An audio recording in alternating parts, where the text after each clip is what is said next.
बड़ा क्वेश्चन है, देखने में क्या होगा, लंबा बड़ा क्वेश्चन है। चलिए तो देखिए डायग्राम क्या होता है, क्वेश्चन में 3.3 की जो लेफ्ट साइड तरफ एक पोटेंशियल दर्शाया गया, इसमें 2 वोल्ट और 0.4 ओम आंतरिक प्रतिरोध का कोई बेसिकली सेल के बारे में दोबारा बोलिए। पहली बात तो सेल के बारे में बोला है कि इसका वोल्टेज जो है वो 2 वोल्ट है और आंतरिक प्रतिरोध 0.4 वोल्ट, ठीक है। क्या कोई सेल पोटेंशियोमीटर के प्रतिरोध का एडी पर वोल्ट का पाथ बनाए रखता है, मतलब वोल्टेज ड्रॉप क्रिएट करता है, एडी वायर के ऊपर ऐसा से बोला। अच्छा जी, कोई माने सेल जो 1.0 वोल्ट का अचल विद्युत वाहक बल बनाए रखता है, मतलब हमारे पास एक दूसरा सेल है जिसका वोल्टेज है 1.2 वोल्ट, सॉरी 1.0 वोल्ट, अचल वोल्टेज का कांस्टेंट,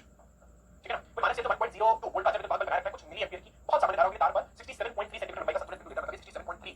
सेंटीमीटर लंबाई का आपको बैलेंस पॉइंट पड़ देगा। माने सेल से आती न्यूट्रल धारा लेना सुनिश्चित करने के लिए इसके साथ श्रेणी में 600 किलो ओम का एक उच्च प्रतिरोध इसके साथ संबंधित किया जाता है। तो आपने सेल से कम से कम करंट इसके लिए इसके साथ 600 किलो ओम ताकि बड़े प्रतिरोध बड़े ओम का प्रतिरोध इसके साथ है, इसके साथ संबंधित किया जाता है। संतुलन प्राप्त करने के लिए लघु पथ के शॉर्ट सर्किट करते हैं। अगर आपको बैलेंस पॉइंट चाहिए तो क्या करोगे, इसको क्या करोगे, शॉर्ट सर्किट करोगे, जैसे बोला है।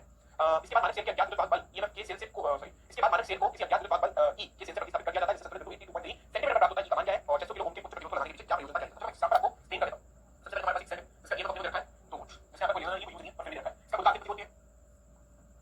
इसका बुनियादी प्रतिरोध के लिए देखिए ऑलमोस्ट यूज नहीं है, देखा है 0.4 ओम, तो इसमें देखिए 0.4 ठीक है, दिया इसके यूज आएगा। इसके बाद इसका सेल पर अटैच किया, ठीक है, सेल के साथ काफी उच्च प्रतिरोध 600 किलो ओम का उच्च प्रतिरोध लगा है और इसको कैलोरीमीटर से अटैच किया और उसको इस तरीके से अपने बैलेंस करने की कोशिश करें। अच्छा इन दोनों को शॉर्ट कर दिया इस तरीके से, ठीक है, अपनी रीडिंग अच्छा तो इसमें बोला देखो कि जो बैलेंस लेंथ मिल रही है इसका सेल का अनुपात ऑलरेडी रखा है 1.02, तो सेल का वोल्टेज है 1.02, तो 1.02 के लिए जो आपको बैलेंस लेंथ मिल रही है, बैलेंस लेंथ ओके मिल रही है, कितनी मिल रही है 67.3 सेंटीमीटर, ये इसकी बैलेंसिंग है, इसका वोल्टेज आपको पता है स्टैंडर्ड चलेगी तो इसका वोल्टेज आपको पता है, तो 1.02 वोल्ट का सेल है कि अपनी बैलेंसिंग लेंथ है 67.3 सेंटीमीटर। अब आपने इसको बेस करा, अपने आप आपने इसको हटाया और हटाने के बाद इसके लिए दूसरा सेल लगाया तो इसका ईएमएफ आपको नहीं पता और उस पर्टिकुलर सेल के जैसे ईएमएफ आपको नहीं पता, उसके लिए बैलेंसिंग लेंथ आपको मिली 82.3 सेंटीमीटर, या आपको मिला 82.3 सेंटीमीटर, ठीक है। आप कुछ नहीं करना, मुझे सबसे देखिए तो लिखा है 3.3 में पोटेंशियोमीटर, ठीक है, एक 2 वोल्ट की बैटरी, ठीक है, जिसका प्रतिरोध 0.4 मेरी ठीक चलो याद रखिए बात बता दी। इसके बाद से बोला पोटेंशियोमीटर के प्रतिरोध का एडी पर वोल्ट का पाथ, मतलब वोल्टेज ड्रॉप बनाने का काम ही करता है, ऐसा मैंने से बोला। कोई माने सेल इसका वोल्टेज 1.02 वोल्ट है का अचल विद्युत वाहक बल बनाए रखता है, मतलब ये जो आपको नीचे देखा है स्टैंडर्ड सेल है 1.02 वोल्ट का, ये 67.3 सेंटीमीटर लंबाई का संतुलित बिंदु देता है, ऐसे बोला इसलिए संतुलित लंबाई 67.3 सेंटीमीटर। माने सेल से स्टैंडर्ड सेल में कम से कम करंट ली जाए, इसीलिए इसके साथ 600 किलो ओम का एक बहुत हाई रेजिस्टेंस अपन लगाते हैं, जिससे संतुलन बिंदु प्राप्त करने के लिए अगर पहले तो 600 किलो ओम का रेजिस्टेंस लगा देंगे तो रीडिंग नहीं होगी, तो मैं क्या करूंगा सेल को रेजिस्टेंस को शॉर्ट करूंगा, शॉर्ट करने का मतलब है इसका वोल्टेज ड्रॉप करके इससे पास होगा, ठीक है, ये आ जाएगा उसी से जब इसको शॉर्ट करेंगे ना तो करंट मान लो पास हो रहा है इससे पास होगा, इस वाले इसमें नहीं होगा, ठीक है। तो जब रीडिंग लेंगे तो शॉर्ट करने से बोला। इसके बाद माने सेल को मतलब 1.0 वोल्ट से हटाया, इसके लिए दूसरा सेल लगाने से नहीं पता, इसको नहीं बोला है से प्रतिस्थापित करने से संतुलन आपको 82.3 सेंटीमीटर प्राप्त होती है, तो ई का मान क्या होगा प्रश्न है, बहुत आसान है, सब जानते हैं। इसके बाद फॉर्मूला है E1 = L1 E1 का मान कितना है 1.02, E2 का मान पता नहीं, L1 का मान 67.3 और इसका मान है 82.3, पॉइंट पॉइंट काट दो, ठीक है ना, फिर बचे गुणा करो, E2 का मान पता चलेगा 1.02 गुणा 8.3/673, ठीक है। ओके तो ये हमारे पास आ गया, इसको सॉल्व कर लेते हैं, हम 14 पॉइंट काट करके 16 अब देखते हैं 3 से कट रहा है 300 नहीं कट रहा, ये वाला 3 से कट रहा है, ठीक है। तो इसको सॉल्व करोगे सॉल्व करने के बाद देखिए आंसर क्या आ रहा है, चलो मैं कैलकुलेटर कर लेता हूं, आप अपने हिसाब से कैलकुलेट कैलकुलेशन हो जाएगा। कहां गया मेरा कैलकुलेटर, चल गया, तो मेरे कैलकुलेटर में गुणा करा 1.02 गुणा 823/673, आंसर आ रहा है 1.25 यानी आपने दूसरा सेल लगाया और सेल का वोल्टेज 1.25 वोल्ट, ये वाला आंसर आ गया। ज्यादा मेंटल बेस नहीं करनी पड़ी, क्वेश्चन थोड़ा समझना इसलिए मुश्किल है, बहुत सारी चीजें ना खतरनाक सोच रही है। अब दूसरा क्वेश्चन क्या बोला है, 600 किलो ओम का प्रतिरोध लगाया तुमने, फिर नहीं लगा तो क्या होता, कुछ प्रॉब्लम होती है, तो 600 किलो ओम का प्रतिरोध लगाने के पीछे क्या प्रयोजन है, अब देखिए पैराग्राफ इसका ऑलरेडी लिखा है, देखो लिखा है मानक सेल से अति न्यून धारा लेना सुनिश्चित करने के लिए इसके साथ परिपथ में 600 किलो ओम का अति उच्च प्रतिरोध लगाया जाता है। यहां भी इसका क्लियर एक लगा सकता है कि 600 किलो का प्रतिरोध लगाया जाए, अगर आप 600 किलो का प्रतिरोध नहीं लगाओगे तो क्या होगा, जब आप रीडिंग ले रहे हो ना, ठीक है, मान लो जब आप सेल चेक कर रहे हो कि आपकी जो मैं वो रही हूं, तो जब आपको बैलेंसिंग पॉइंट नहीं मिलेगा, जब आपको आपका बैलेंसिंग पॉइंट नहीं मिलेगा तो क्या होगा, मान लो आपने जो वायर 67.3 सेंटीमीटर का बैलेंसिंग पॉइंट नहीं है, तो जब आप उसके ऊपर रखोगे तो सेल में से कुछ ना कुछ करंट ड्रॉप होगी, मतलब कुछ ना कुछ करंट निकलेगी, क्यों, क्योंकि नीचे वोल्टेज ज्यादा है ऊपर वोल्टेज कम, तो उच्च वोल्टेज रहती है। तो हम क्या चाहते हैं, हम चाहते हैं कि सेल में से हम कोई भी करंट ड्रॉप ना करें, क्योंकि अगर हमने सेल में से कोई करंट ड्रॉप करी तो आप उसका ईएमएफ नहीं, उसका करंट वोल्टेज निकालें, तो आप सेल में से कोई भी करंट ना लो, इसलिए आपने कुछ होगा चलिए कुछ प्रतिरोध लगा दिया। कुछ प्रतिरोध लगाने से क्या होगा, इसमें से वैल्यूमेटर करंट ड्रॉप करने की कोशिश भी करेगा तो कर नहीं पाएगा, कि प्रतिरोध लगा रहा है कि सेल में से करंट निकालना लगभग नामुमकिन है, क्योंकि करंट बहुत बहुत कमाएगा और करंट से निकालोगे तो बहुत ही ज्यादा कमाएगा, इसलिए कहूंगा कि ना हमारे सेल से अति न्यून धारा लेने के लिए, मतलब आप चाहते हो कि इससे ना क्या करंट लीजिए, क्योंकि आपने करंट ली अब ईएमएफ नहीं कर रहे हो, आप करंट उठा सकते हो, इसलिए आपने कुछ प्रतिरोध लगाया। अब यहां पे सेल क्या करोगे, इसका रिजल्ट हो गया जब संतुलित लंबाई, जब संतुलित बिंदु प्राप्त नहीं होता तब जब संतुलित बिंदु प्राप्त नहीं होता तब सेल से कोई भी धारा गैल्वेनोमीटर द्वारा ना ली जाए, इसके लिए श्रेणी क्रम में उच्च प्रतिरोध लगा देते हैं, क्योंकि हम जानते हैं आई का फॉर्मूला क्या होता है, V/R, आप R का मान जितना ज्यादा करोगे धारा होगा, धारा निकाल लोगे बहुत अच्छा आपकी जो मेथड है उसमें एरर है, ठीक है, तो जितना ज्यादा प्रतिरोध आपका उच्च प्रतिरोध लगा सकते हो, लगा दो, ठीक है, ताकि आपको करेक्ट रीडिंग मिले, अदरवाइज आपको निकालने तो आप जाओगे ईएमएफ निकल जाएगा, क्योंकि आपके सेल में कुछ करंट ड्रॉप हो गया, आपको पता नहीं चला, ठीक है ना, इसलिए हम एक उच्च प्रतिरोध श्रेणी में लगा देते हैं, ठीक है ना। ओके नेक्स्ट देखिए क्या प्रश्न पूछा है, क्या उच्च प्रतिरोध से संतुलन बिंदु प्रभावित होगा, बिल्कुल प्रभावित होगा, अगर आपने उच्च प्रतिरोध नहीं लगाया तो आपको संतुलन बिंदु पहले से 67.3 मिलेगा, उससे पहले मिलेगा, क्योंकि आप उसके ईएमएफ करंट वोल्टेज लगाओगे, तो बोलेंगे हां इससे हमारा संतुलित बिंदु, हां इससे संतुलित बिंदु प्रभावित होगा, संतुलित बिंदु प्रभावित होगा, इसने कारण लेने के लिए बोला है, ठीक है, बोलता बंद करके बोलेंगे। ओके उपरोक्त स्थिति में अगर पोटेंशियोमीटर के 45 सेल का मतलब होता है, आपको ऊपर रखा हुआ है, ठीक है ना, इसको बोलते हैं ड्राइवर सेल, इसका नाम एक और 45 सेल का इसको बोलते हैं ड्राइवर सेल, ठीक है, ऊपर लिखा है प्राइमरी सर्किट लगा हुआ है। तब जब आप 2 वोल्ट के स्पाइक पर 1 वोल्ट, तो क्या ये विधि फिर से सफल हो जाएगी, मतलब आप जो सेल लगाया मैं इस पोटेंशियल का यूज करके 1.02 वोल्ट पे सेल का ये मैं मेजर करता हूं, ऑब्वियसली नहीं कर सकता क्योंकि मैं पहले नहीं बोली थी प्रारंभ में सेल का वोल्टेज इसके सेल्सियस ज्यादा होना चाहिए। मैं याद रखने की बात कर रहा हूं, इस विभव मापी के तार के दोनों तरफ अगर सिर्फ 1 वोल्ट का विभाजन होगा तो 1.02 वोल्ट के सेल को मापेगा कैसे? ठीक है, तो इसमें बोलेंगे नहीं, अगर आप जो ड्राइवर सेल जो लगा रहे हो वही सारे सेल लगा रहे हो उसका वोल्टेज 1 वोल्ट कर दिया तो उस केस में आपको संतुलित दो बाहर में प्राप्त होगा इसको निकालना पॉसिबल नहीं। ठीक है, तो बोलेंगे नहीं फर्क है नहीं यदि परिचालक सेल का विभव 1 वोल्ट होगा तो इससे 1.02 ऐसे लिखो, इससे 1 वोल्ट से अधिक विभव वाले जो 1 वोल्ट नहीं माप सकते वाले सेल का विभवांतर नहीं मापा जा सकता, विभवांतर नहीं मापा जा सकता, नहीं मापा जा सकता। ठीक है, मतलब आपको मैं कह रहा हूं इसके 1 मीटर के आप माप रहे हैं 1.02 मीटर, कैसे मापोगे 1 मीटर की नहीं माप सकते, एक बार नहीं माप सकते, ऐसी वाली बात है। लास्ट क्वेश्चन से पूछा है क्या यह परिपथ कुछ मिलीवोल्ट की कोटि के अति अल्प विद्युत वाहक बलों के निर्धारण में सफल होगी? बिल्कुल नहीं, ये बोल रहा है तो सेल है, अगर मैंने ऐसा सेल लगा दिया जिसका वोल्टेज बहुत कम है, मिलीवोल्ट नाम का कोई सेल होता है, 1 मिलीवोल्ट सेल जो आप यहां लगा दो उससे मेजर करने की कोशिश करो तो क्या मेजर कर पाओगे? नहीं कर पाओगे क्योंकि आपका सेल तो वोल्ट है, तो ये 1 पॉइंट मतलब रीडिंग नहीं आएगी कि आप कह रहे हैं कि काफी ज्यादा वो तो जाहिर है आपके त्रुटि आने के चांसेस काफी ज्यादा होंगे। ठीक है, देखो अगर नहीं तो आप इसको किस प्रकार संशोधित करोगे, बहुत आसानी से संशोधित करना। तो संशोधित करने के लिए आप क्या करो, सीरीज के अंदर ये जो 1.02 वोल्ट का ये जो सेल है इसके साथ श्रेणी क्रम में कुछ करना। अगर आप श्रेणी क्रम में कुछ करके इसके साथ लगा दोगे तो भाई साहब सीरीज के बीच वोल्टेज ऑटोमेटिक ड्रॉप हो जाएगा। जैसे मान लो कि सीरीज के बीच 2 वोल्ट का विभवांतर है वो पता नहीं क्या वो बात है, तो वो मान लो कितना हो गया 1 नहीं सॉरी मान लो 1 वोल्ट रह गया 0.5 वोल्ट रह गया या 0.005 वोल्ट रह गया, उसके बीच लगा के ऑब्वियसली होगा ऐसा। उस केस में आप छोटे सेल को इजीली मेजर कर सकते हैं। ठीक है, यानी अगर आप छोटे सेल के ये मेजर करना चाहते हो तो आपको श्रेणी क्रम में उच्च प्रतिरोध लगाना पड़ेगा। ठीक है, क्योंकि इसके लिए मैं इसका फॉर्मूला बनाता हूं V upon R plus R into V upon R plus R dash plus R into R। तो अगर आप इसी तरीके से x के मान को कम करना चाहते हैं, इसके मान को कम करने के लिए इसको आप चेंज कर सकते हो, इसको आप चेंज कर सकते हो R dash y होगा। ठीक है, तो y चेंज करना होगा तो प्रॉब्लम सॉल्व पहले तो लेंगे नहीं कर सकते लेकिन हमारे पास नहीं उपरोक्त परिपथ से मिलीवोल्ट को मापने पर त्रुटि की संभावना बहुत ज्यादा होगी, बहुत अधिक होगी, बहुत अधिक होगी। बच्चे क्वेश्चन आपकी कॉन्सेप्ट क्वेश्चन है, कॉम्पिटिशन क्वेश्चन है, आपको कॉन्सेप्ट क्वेश्चन पे चाहिए, बहुत अधिक होगी। मिलीवोल्ट मापने के लिए परिचालक सेल के साथ श्रेणी क्रम में उच्च प्रतिरोध लगाने पर AB तार के मध्य विभव पात यानी पोटेंशियल ड्रॉप अंग्रेजी में इसको बोलते हैं पोटेंशियल ड्रॉप घट जाएगा। ठीक है, आई होप बात समझ आ गई होगी किस तरीके से। ठीक है, तो इसके साथ प्रश्न होता है, प्रश्न बहुत आसान था लेकिन आपको इसमें बहुत सारे कॉन्सेप्ट सिखाए। श्रेणी क्रम में प्रतिरोध लगा रहे हैं, अगर आप चाहते हो तो मिलीवोल्ट का सेल मेजर करना कैसे करोगे, अगर आप ड्राइवर सेल जो है उसका वोल्टेज कम कर दो नीचे वाले सेल से क्या होगा, सारे कॉन्सेप्ट क्वेश्चन। ओके, चलिए प्रश्न बहुत आसान है, इसमें कुछ लगा बहुत भारी प्रश्न ऐसा है नहीं, बहुत आसान सा प्रश्न है। देखते चलो क्या प्रश्न पूरा चित्र 3.34 किसी 1.5 वोल्ट की सेल का आंतरिक प्रतिरोध मापने के लिए क्लियरली लिखा हुआ 1.5 वोल्ट का सेल है, मतलब इसका कंट्रोल वोल्टेज सो ये मापने के लिए एक 2 वोल्ट का पोटेंशियोमीटर दर्शाया है। खुले परिपथ में सेल का संतुलित बिंदु 76.3 सेंटीमीटर तक खुले परिपथ होता है जब आपने 9.5 वोल्ट का प्रतिरोध इसके साथ कनेक्ट नहीं किया। तो आपने 9.5 वोल्ट का प्रतिरोध इसके साथ कनेक्ट नहीं कराया तो आपको L1 जो बैलेंसिंग एनर्जी मिलेगी 76.3 याद रखो ना, R = L1 - 1 ये फॉर्मूला लगेगा। इसमें आंतरिक प्रतिरोध का मान क्या देखोगे, ये देखिए आंतरिक प्रतिरोध पहले 9.5। ठीक है, खुले परिपथ में 76.3 मिलेगा, इसमें 2 वोल्ट का कोई काम नहीं है, ऐसे रखा है। पूरे सेल के बाह्य परिपथ में 9.5 ओम प्रतिरोध का प्रतिरोधक संयोजित करने पर संतुलित बिंदु पोटेंशियोमीटर पर 64.8 मतलब आप टर्मिनल वोल्टेज मेजर करो। जैसे आप एक्सटर्नल रेजिस्टेंस लगा दिया बाह्य प्रतिरोध लगा दिया तो सेल से करंट दी जाएगी, टर्मिनल वोल्टेज मेजर होगा तो बैलेंसिंग ऐसा जाएगी 64.8 सेंटीमीटर। फॉर्मूले का मान हमने यूज काफी सारी एक्स्ट्रा यूज की कोशिश की आपको हटानी खुद दिमाग लगाना है। फिर आपने को आंतरिक प्रतिरोध क्या करना है, लगा दिया 76.3 अपॉन 64.8 - 1 into R = 5 या पॉइंट हटा लीजिए, 3 से जाएगा 18 हो गया 7 3 3 से डिवाइड इसको कैलकुलेट कर लेता हूं। अब सारे वोल्टेज इंपॉर्टेंट कुछ है, अच्छा आ सकता है। अच्छा, आप लोग के लिए अलग से बोर्ड की सीरीज बनाई जा रही है ना, तो पहले बता दूं जैसे मैं बोला था 2 तरीके की सीरीज आपको बोर्ड मिलेगी। एक सीरीज आपको मिलेगी सब्जेक्टिव के लिए, मिलेगी ऑब्जेक्टिव। ठीक है, तो बच्चे बोर्ड के प्रिपेयर करते हैं बहुत अच्छी है कि आपको बोर्ड स्पेशल सब्जेक्टिव और ऑब्जेक्टिव सीरीज मिलेगी, बिहार बोर्ड के ऑब्जेक्टिव प्रश्न सबसे ज्यादा है। ठीक है, तो यहां पे आपको एप्लीकेशन तो स्प्लिट मिल जाएगा, बोर्ड स्पेशल एमसीक्यू और बोर्ड स्पेशल सब्जेक्टिव होगा। ठीक है ना, दोनों चीजें आपको मिलेगी। अच्छा, इसका मान बता रहा था मैं भूल गया, कैलकुलेट करने का इसका 1.78 इसका मान 1.78 -1 अपॉन R बराबर 9.8। अच्छा, इसको आप कैलकुलेट करना हम कैसे करेंगे, कैलकुलेट होता है अच्छी बात है, बहुत अच्छा क्वेश्चन। उसके बाद ऐसा करो 3 बाय डिवाइड माइनस करोगे क्या पता चलेगा, अब यहां से आगे नंबर 5 यहां पे 1 भाई सब टेबल यहां पे ये 6 डाइस का 65 के आसपास का नंबर पहले पॉइंट लगाना है। जी बात है, तो 65 आ रहा है, 65 का डबल जो होता है 13 होता है। ठीक है, अब इसके टेबल के साथ चलोगे तो हमारे पास लिखा हुआ है 1 1 5 6 3 तो ठीक है, जी बात है। तो ठीक है क्या 763 है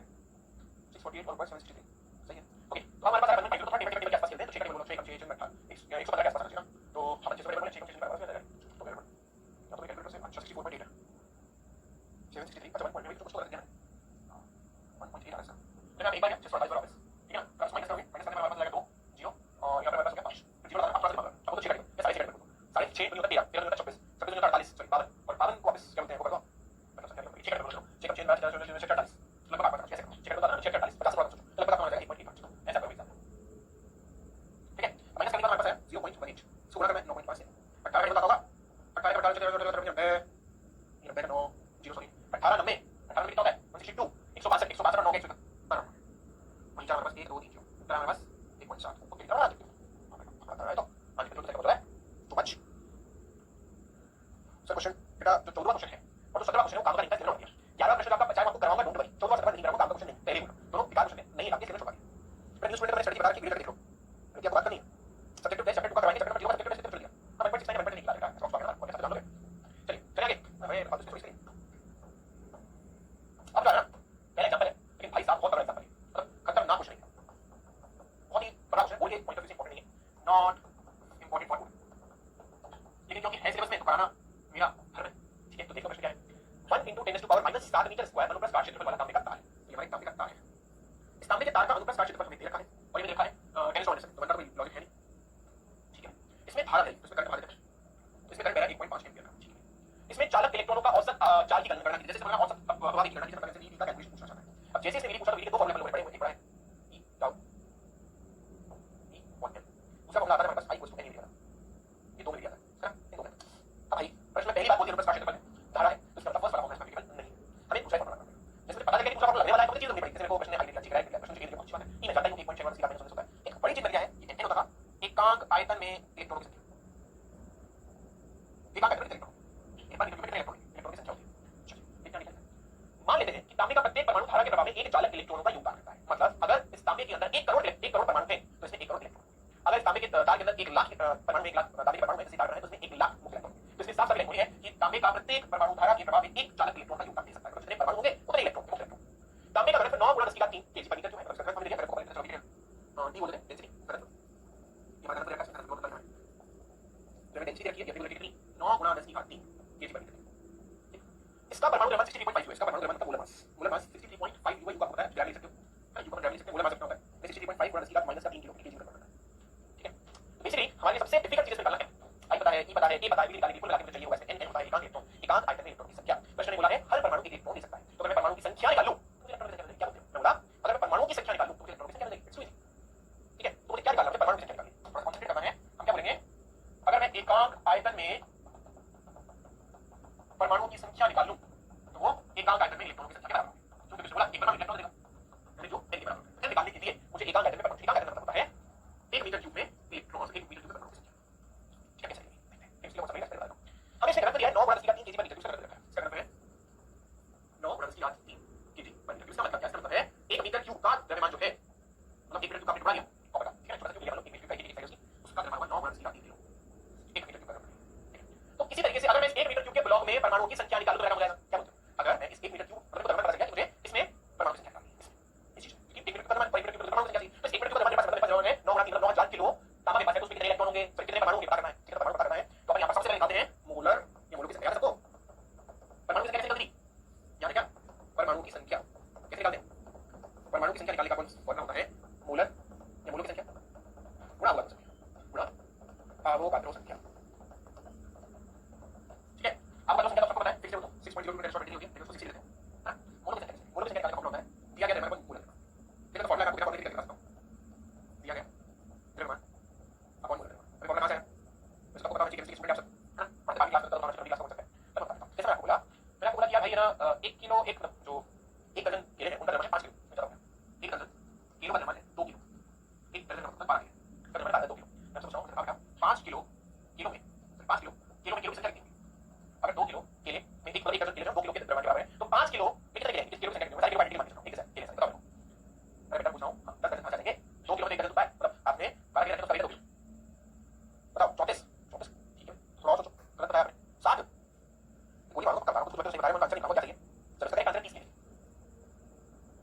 सिंपल सा क्वेश्चन। चलो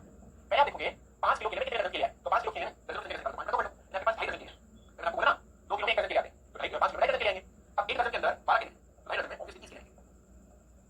सिंपल सा क्या है। मैं आपसे पूछ रहा हूं एक मोल का मतलब होता है 63.5 × 10⁻³ किलो में, 63.5 × 10⁻³ किलो में 3 किलो में 6 × 10⁻23 परमाणु हैं, मुझे बताओ 9 × 10⁻³ किलो में कितने परमाणु होंगे, तो आप क्या करोगे, दिए गए द्रव्यमान को मोलर द्रव्यमान से डिवाइड करोगे ताकि इसका दर्जन में रहते हैं, आपको मोलर की संख्या मिले, तो मोलर की संख्या को आप मोलर की संख्या से मारोगे, जैसे 1 में 12 होता है, वैसे 1 मोल के अंदर परमाणु की संख्या फिक्स होती है। ठीक है, इस कॉन्सेप्ट को करना है, मैं सबको समझा गया होगा। ठीक है, सबसे दिया गया हमारे पास है 9 × 10⁻³ मोलर हमारे पास 63.5 मोलर की बात करते हैं और ये हमारे पास है 63.5। अब गलती से आपने बुक खुली और क्वेश्चन को सॉल्व करने की कोशिश कर ली, बेटा नहीं समझ आएगा, तो कोशिश मत करो, बहुत मुश्किल है, क्वेश्चन मतलब अलग ही है क्वेश्चन, कैलकुलेशन डायरेक्ट। ठीक है, चलो पहले सबको बता देते हैं, 3 आ रहा है 6 आ रहा है 63.5 आ रहा है, कुछ करना पड़ेगा, 63.5 चल रहा है, 10 3 आ रहा है 23 आ रहा है और ये हमारे पास 1 मीटर क्यूब का द्रव्यमान, मतलब 1 मीटर क्यूब में कितने परमाणु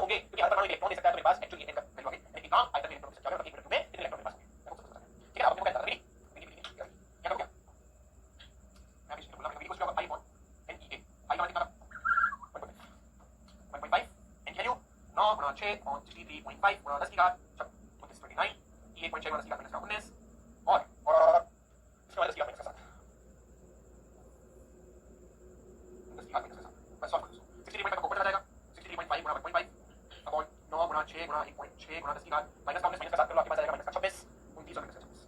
ठीक अब मैं कर रहा हूं अप्रोक्सीमेशन कैलकुलेशन ओके मैं करना है 18 और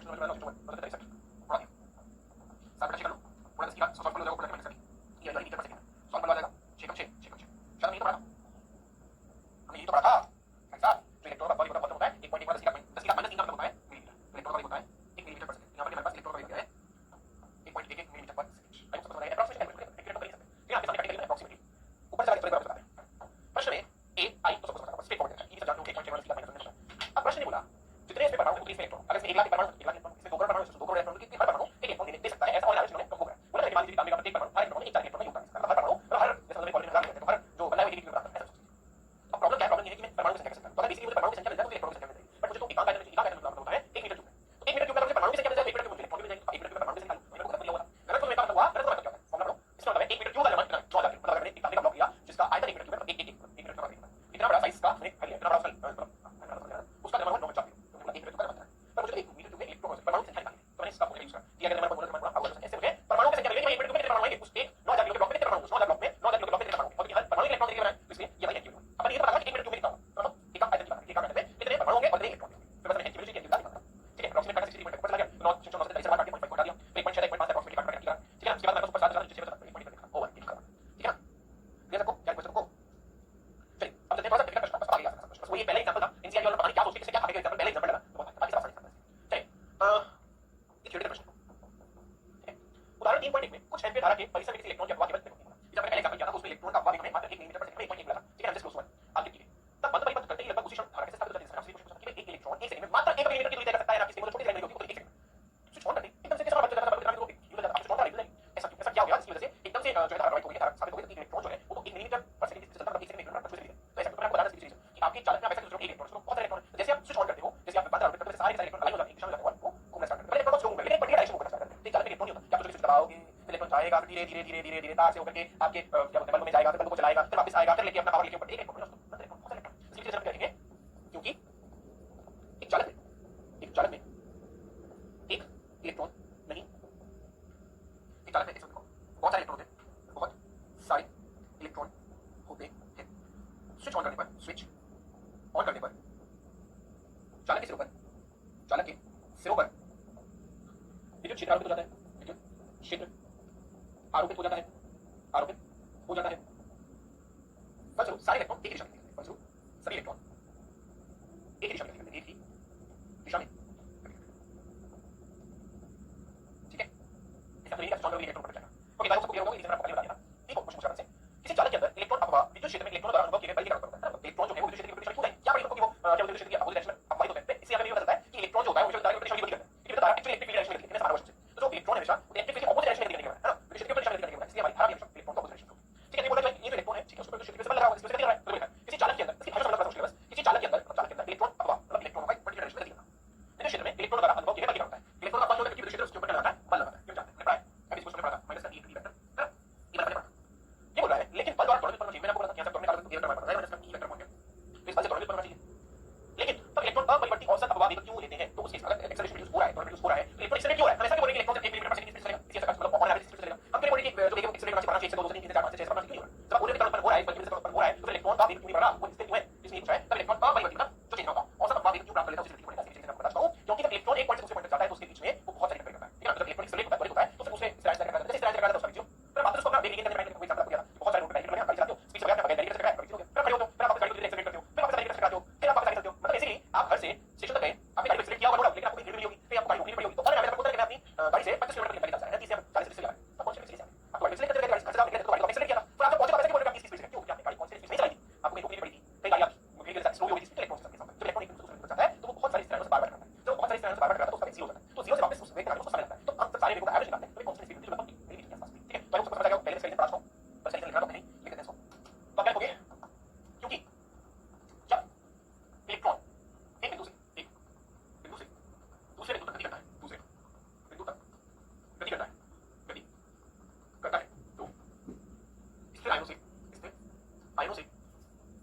बार बार टकराता है,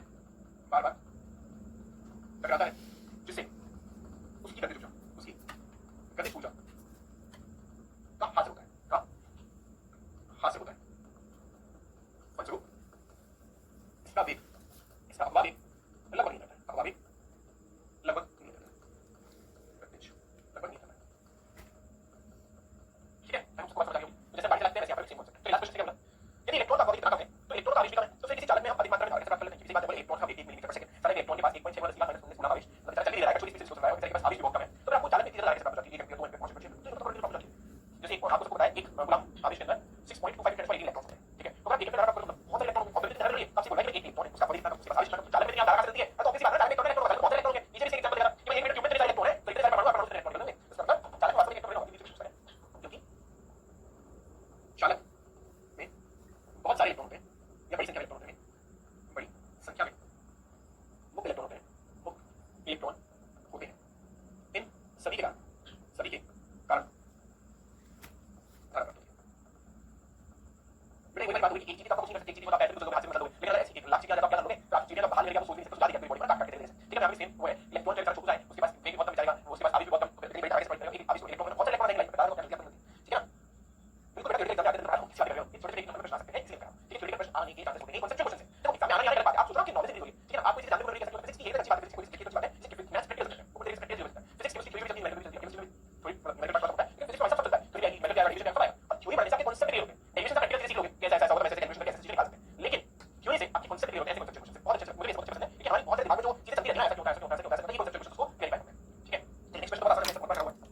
प्रश्न बोला कि विद्युत टोस्टर में नाइट्रोन के ताप रख नाइट्रोन का ताप रख नाइट्रोन की तार लगी है, जिससे वो हीट होता है। ठीक है, विद्युत टोस्टर जानते हो बैठ डालते हैं, वो कैसे बाहर आती है। ठीक है, ताप रख का उपयोग होता है जब किसी नगण्य विद्युत लघु विद्युत धारा प्रवाहित करते हैं, बहुत कम विद्युत धारा तो जानते हो बहुत कम विद्युत धारा प्रवाहित करते हैं, तो पक्ष ताप 27 डिग्री सेल्सियस पर होता है 75.3 ओम, यानी टेंपरेचर में रखा है 27.3 ओम और उसका तापमान मिला 75.3। ठीक है, जब इस टोस्टर में 230 वोल्ट का सप्लाई सर्किट लगाया तो कुछ सेकंड में धारा 2.6 एम्पीयर, पहले तो 0 थी, धारा नीचे हुई 2.6 एम्पीयर पर स्थायी हुई, तो इसका तापमान क्या होगा, टेंपरेचर नहीं पता भाई साहब, रेजिस्टेंस नहीं पता है, रेजिस्टेंस डायरेक्टली नहीं दिया उसने वोल्टेज दिया, उससे करंट केवल दिया, बारिश कुछ भी पड़ेगा ये तो 20 है, और ये प्लस 2.6 है, 2.6 कैलकुलेशन ना हो तो क्या 2.4 ले आसान हो जाएगा। ठीक है, छोटा सा कितने ओम प्रति ओम इसका। ठीक है, अच्छा चलो, तो अल्फा को देखा है 1.6 into 10 power minus 4 degree Celsius, तो जानते हो इसका इसी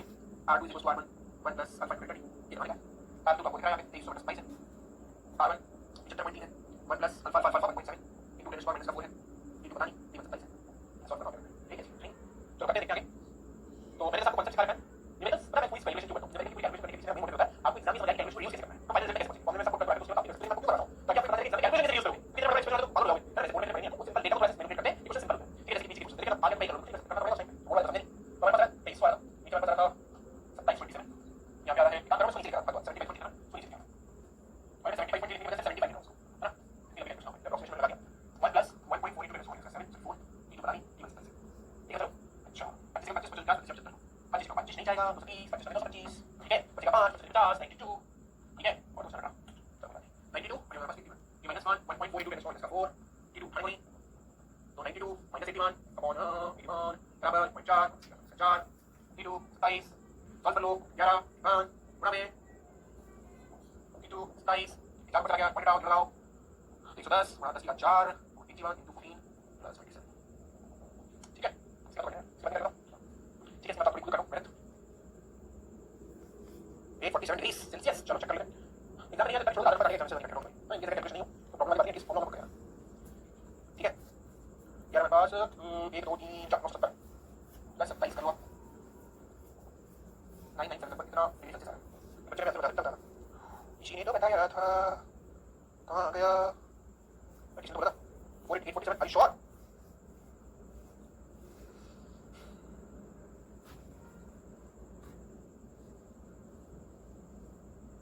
नहीं बेटा ये क्या है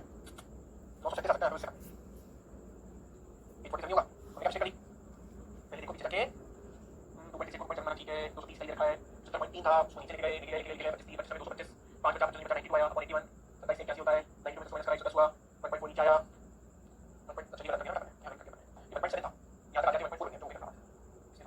क्या 1.4 याद हो गया ये थोड़ा करेक्शन करता हूं, ये 1.7 था, ये 1.7 17 का 13 ओके टेस्ट करते हैं, देखो कितना आ रहा है 110 divided by 81 divided by 17, 11/798 plus 27 तो लगभग हमारे पास आ रहा है 725 सेल्सियस। आप लोग कितना बता रहे हो? हाँ वो बता दिया मैंने, इसमें पॉइंट पीछे से कॉपी कर लो, 847 ठीक, 847 ठीक है। चलिए अपनी वाली बात